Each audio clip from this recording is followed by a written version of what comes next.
Hello friends, good morning everybody, welcome back to my channel. আশা করি সবাই ভালো আছো। আজকে আমরা আবারও এবিটিএ টেস্ট পেপার 2023-24 ফিজিক্যাল সায়েন্সের এমসিকিউ 182 পেজ নিয়ে হাজির হয়েছি। চলো তাহলে ভিডিওটি শুরু করা যাক। প্রথমেই আছে দেখো, মেরুজ্যোতি দেখা যায় যে বায়ুস্তরে তা হলো। অপশান আছে দেখো, ট্রপোস্ফিয়ার, স্ট্র্যাটোস্ফিয়ার, আয়নোস্ফিয়ার, এক্সোস্ফিয়ার। এখানে সঠিক অ্যান্সারটি হবে আয়নোস্ফিয়ার। নেক্সট 1.2, বাস্তব গ্যাসগুলি আদর্শ গ্যাসের মতো আচরণ করে। এ উচ্চ উষ্ণতা নিম্নচাপে, বি উচ্চচাপ ও নিম্ন উষ্ণতা, উচ্চ উষ্ণতা উচ্চচাপ, নিম্ন উষ্ণতা নিম্নচাপ। তাহলে এই কোশ্চেনটার জন্য তোমাকে কিন্তু আদর্শ গ্যাস ও বাস্তব গ্যাসের সংজ্ঞাটা জানতে হবে, এবং উদাহরণ জানার জন্য বই দেখে নেবে। ওখানে দেখবে একটা শর্ত আছে, কোন শর্তে বাস্তব গ্যাস আদর্শ গ্যাসের মতো আচরণ করে। তাহলে সেই শর্তটা কি না, সঠিক অ্যান্সার যেটি হবে সেটি হলো উচ্চচাপ ও নিম্ন উষ্ণতা। ওকে, নেক্সট 1.3, এসটিপিতে 8 গ্রাম SO2 এর আয়তন 2.8 লিটার, 2.6 লিটার, 3.2 লিটার, 3.0 লিটার। তাহলে দেখো, এটা কিন্তু একটা প্রবলেম, অর্থাৎ অঙ্ক। এর আগেও এরকম অঙ্ক হয়েছে, তাও দেখো তোমরা এই অঙ্কগুলো খুবই সহজ, একটুখানি হিসেব করতে হবে আর কি। তাহলে প্রথমে আমি কি করব, SO2 অর্থাৎ সালফার ডাইঅক্সাইডের আণবিক ভর হিসেব করে নেব। তাহলে সালফার ডাইঅক্সাইডের আণবিক ভর কীভাবে হিসেব করবো না, সালফারের 32 আর অক্সিজেনের একটা 16 আছে, দুটি 16 ইন্টু 2 32। তাহলে 32 প্লাস 32 করলে কত, 64, মানে 64 গ্রাম। তাহলে 64 গ্রাম মানে এক অণুর ভর, আণবিক ভর। ওটাই এসটিপিতে আয়তন কত, 22.4 লিটার। তাহলে দেখো, আমি এখানে ডান দিকে অঙ্কটা হিসেব করে রেখেছি। তাহলে 64 গ্রাম ভরের SO2 এর এসটিপিতে আয়তন কত, 22.4 লিটার। 1 গ্রামে কত না, 22.4/64। তাহলে এখানে 8 গ্রাম দেওয়া আছে, 8 গ্রামে কত হবে না, 22.4 ইন্টু 8/64। এবার এটা কাটাকুটি করলে দেখো, 8 8-এ 64 কেটে দিলাম, 8 দিয়ে 22.4কে ভাগ করলে কত হবে, 2.8। 2.8, ওকে। তাহলে 2.8 লিটার অ্যান্সার হবে। তাহলে এখানে সঠিক অ্যান্সারটি হবে 2.8 লিটার। ওকে, নেক্সট দেখো 1.4, তাপ পরিবাহিতার মাত্রীয় সংকেত হলো ml(T2-2Q-1), ml(2T-2Q-1), ml(2T-3Q-1), ml(T-3Q-1). তাহলে এখানে সঠিক অ্যান্সারটি হবে ডি, অর্থাৎ ml(T-3Q-1). এখানে একটা কথা বলে রাখি তোমাদের, শেষে যে মাত্রাটা আছে দেখো, Q-1, Q-1 আছে না, এটা কিছু জায়গায় আবার θ-1ও দেওয়া থাকে। তাহলে তোমরা সেটা অবশ্যই লক্ষ্য করে নেবে। ওকে, নেক্সট দেখো 1.5, লেন্সের আলোক কেন্দ্রগামী কোনো আলোকরশ্মি চ্যুতি হয়, অর্থাৎ যদি কোনো আলোকরশ্মি লেন্সের আলোক কেন্দ্র দিয়ে যায় তাহলে তার চ্যুতির মান কত হয়। এটা এর আগেও একটা দুটো পেজে মনে হয় পেয়েছি। এই কোশ্চেনটা কিন্তু এবারের জন্য ইম্পর্ট্যান্ট, দেখে রাখবে তোমরা। অপশান আছে দেখো, 45 ডিগ্রি, 90 ডিগ্রি, 0 ডিগ্রি, 180 ডিগ্রি। ওকে, এখানে সঠিক অ্যান্সারটি হবে কিন্তু সি, অর্থাৎ 0 ডিগ্রি।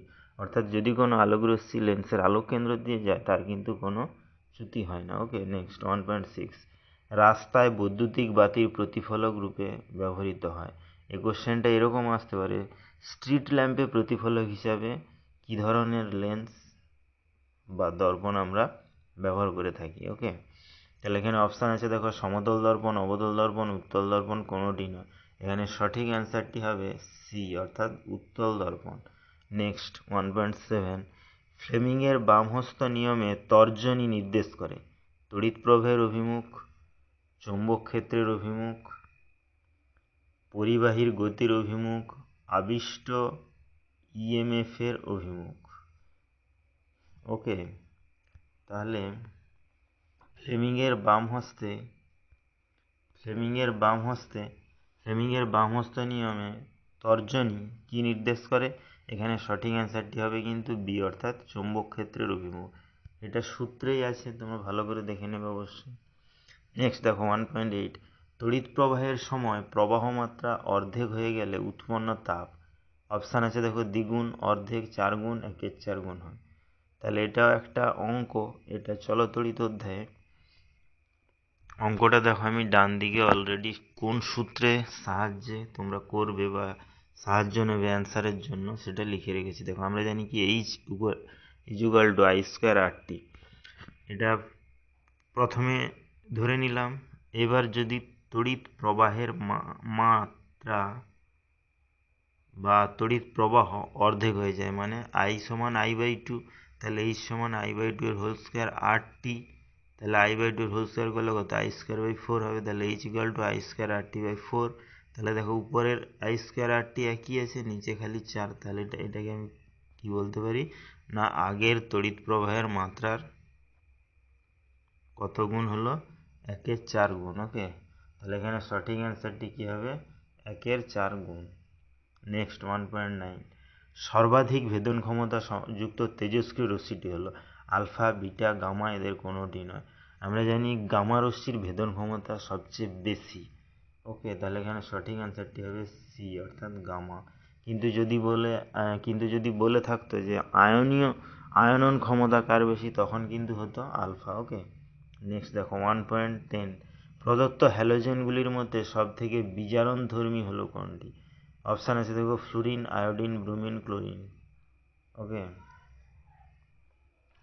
কোন মৌলটির বিজারণ ধর্ম সবচেয়ে বেশি? তাহলে এখানে সঠিক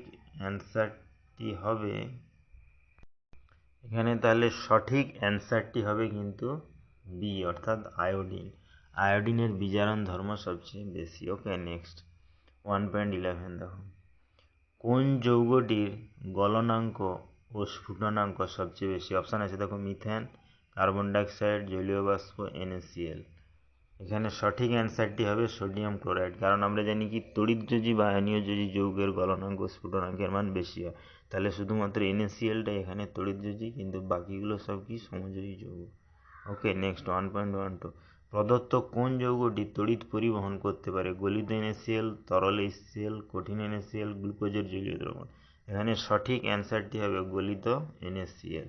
ওকে, নেক্সট 1.13, বাতাসে কোন গ্যাসটির উপস্থিতির জন্য রূপোর চকচকে বাসন কালো হয়ে যায়? অপশান আছে দেখো, CO2, H2, H2S, NH3। এখানে সঠিক অ্যান্সারটি হবে হাইড্রোজেন সালফাইড। কারণ হাইড্রোজেন সালফাইড রূপোর চকচকে বাসনের সঙ্গে বিক্রিয়া করে কি করে? সিলভার সালফেটের বা সালফাইডের একটা আস্তরণ ফেলে দেয়, যেটার রং কি কালো বর্ণের। তার ফলে কি হয়? চকচকে বাসন কালো হয়ে যায়। ওকে, নেক্সট দেখো 1.14, ক্যালামাইন কোন ধাতুর আকরিক? Aluminium, copper, zinc, iron. এখানে সঠিক অ্যান্সারটি হবে কি জিঙ্ক। জিঙ্কের একটি আকরিকের নাম কি? ক্যালামাইন। ওকে, নেক্সট 1.15, দেখো ইথাইল অ্যালকোহলের আইসোমার হলো ethane, ethene, dimethyl ether, acetaldehyde. Isomer বা সমবয়বের সংজ্ঞা তোমরা ভালো করে পড়বে, তাহলে কিন্তু অ্যান্সারটা অবশ্যই পেয়ে যাবে। তাহলে এখানে সঠিক অ্যান্সারটি হবে কি ডাইমিথাইল ইথার। ওকে, তাহলে ভিডিওটি এখানেই শেষ হলো। নেক্সটে আমরা এর পরের যে নেক্সট পেজ রয়েছে সেই পেজ নিয়ে হাজির হব। ততক্ষণ তোমরা সবাই ভালো থেকো, সুস্থ থেকো। Thank you.